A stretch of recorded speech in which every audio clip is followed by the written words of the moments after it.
নমস্কার, good morning সবাইকে। আজকে আমরা সকাল সকাল বেরিয়ে গেছিলাম দমদম ক্যান্টনমেন্টের উদ্দেশ্যে। ক্যান্টনমেন্টে আমার শ্বশুরবাড়ি। তো শ্বশুরবাড়িতেই আজকে পিঠে খাওয়ার নিমন্ত্রণ। তো এই পিঠে খাওয়ার জন্যই, পিঠে পুলি খাওয়ার জন্যই শীতকালে আমরা গাড়ি নিয়ে বেরিয়ে পড়লাম সকাল সকাল। আমি, রিয়া আর মিশু তিনজনেই বেরিয়ে গেছিলাম। মেন রাস্তা দিয়ে যাওয়া যাবে না, কারণ রিয়ার হেলমেট পরতে সমস্যা। ও হেলমেট পরবে না। সেই কারণে আমাদের ভিতরের রাস্তা দিয়ে যেতে হচ্ছে। ভিতরের রাস্তায় বেশ অনেকটা টাইম লাগে, 1 ঘন্টার বেশি টাইম লাগে, কিন্তু রাস্তা ভালো, খারাপ না, ভালো রাস্তা। আমরা চললাম। আমাকে দেখতে একদমই বাজে লাগছে, খুব ঠান্ডা ছিল সকালবেলা, তাই একদম ঢেকে ঢুকে বেরোতে হয়েছে। দেখতে লাগছে অনেকটা ভল্লুকের মতো, কিন্তু কিছু করার নেই, যেতে তো হবেই সেইভাবেই।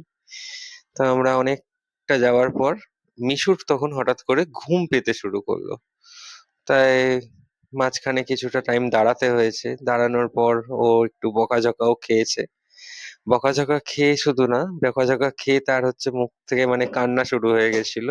তার জন্য তাকে আবার একটা ক্যাডবেরি কিনে দিতে হয়েছে। এই দেখো ক্যাডবেরিটা, দেখিয়ে দাও। হ্যাঁ, ক্যাডবেরি কিনে দিয়ে তারপর তার রাগ ভাঙাতে হয়েছে, তারপর সে গাড়িতে উঠেছে।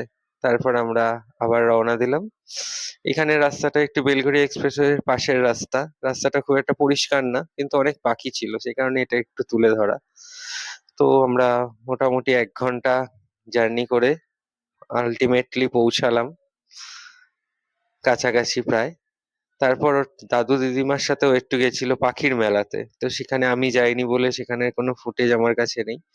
যাওয়ার সাথে সাথে আমাদেরকে একদম সাজিয়ে দেওয়া হলো পিঠে, নানা রকম পিঠে, সাজের পিঠে, পুলি পিঠে, ভাপা পিঠে। মিশুও পিঠে দেখে খুব আনন্দ, সেগুলো একটু টেস্টও করলো। তারপর আমরা একটু বেরিয়েছিলাম। তারপর সেখানে আবার রিয়া ফুচকা খেলো।